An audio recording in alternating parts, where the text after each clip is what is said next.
I just wanted to give a few reminders about how to do the enema. And, if you have trouble the first time, don't worry. Just, give it a try. And if you aren't able to do it for some reason, sometimes it's the day, or you need to change the angle of the applicator, or put more oil, or relax more. Don't give yourself a hard time. Just try again another day or in the afternoon. And that can be a reason why you might want to start on a Friday evening or something like that, afternoon if you can, or on a random day during the week in case it doesn't happen. Let's see, the fluid temperature, make sure it's really warm. You don't want to get cold. In fact, heat is part of the therapeutic action. It starts breaking things up, it starts dissolving things, and it is very healing to the digestive system. So I just put my finger in the fluid. It should be pretty hot, like a tea, but you don't want it to burn you. So your body temperature, right, between 97 and 100 degrees, should be not burn your finger, but hot, right? And it'll feel really good going in warm like that. Make sure you're warm during the enema. So have a towel or a blanket near you. Don't let any drafts on you come onto you. Don't be on a cold bathroom floor. Put things under you, because cold causes constriction, and you don't want drafts and you don't want constriction.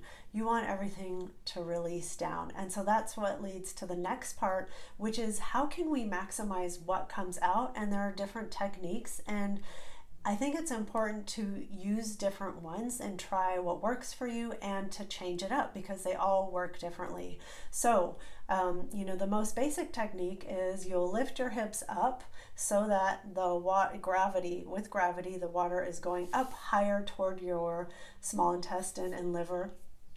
And then you'll roll over to your right side to rest, so it can actually go into the liver, especially for the coffee one.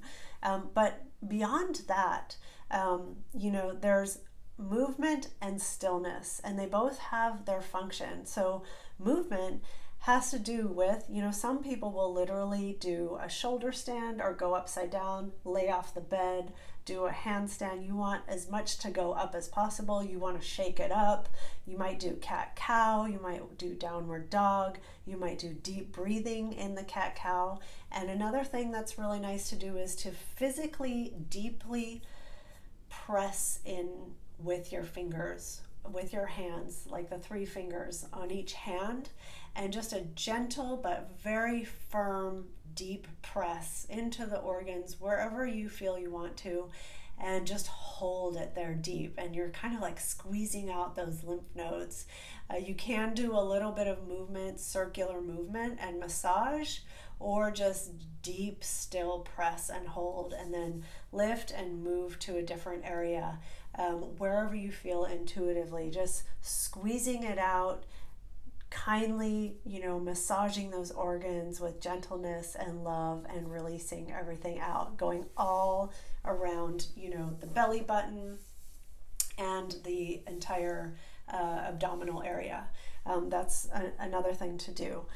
And then the other thing is stillness. So there are days, you don't, in one way we want it to go up, but in another way, what we want is everything to go down. So I would try some sessions where you're not going upside down, and where you lie in perfect stillness on your right side or on your back, or whatever feels appropriate and comfortable to you.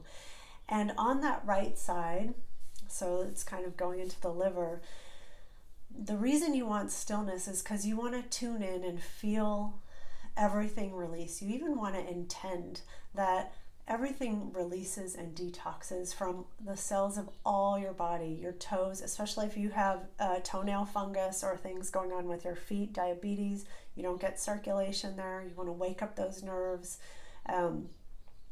Anyway, you want to just intend and feel all the cells in your system flush out, dump, release. It feels like, like if you're going to have a bowel movement, that feeling of, release. And so that happens in the stillness. You might also hear sounds in your digestive organs, like bubbling or gastric fluids or bile, releasing. And so listen to it and encourage it with your mind and vision and sensation, and smile to it and breathe gently with kindness and ask for it to drain out through the bowels and urine. And so those are the main things that I can remember right now. And then also, when you have the clearing, the bowel movements, and it comes out, then really feel the peace of that and the relief. When you're on the toilet, this you want to sit straight up. You don't want to hunch over. You want your spine to be up, and possibly your legs up or on your toes, to open the channels and fully let everything out, even in a squatting position, if possible, but that's not necessary. Just, you don't want to be hunched forward on the release. And then have a really nice shower afterwards so you can really relax into that feeling of peace and emptiness.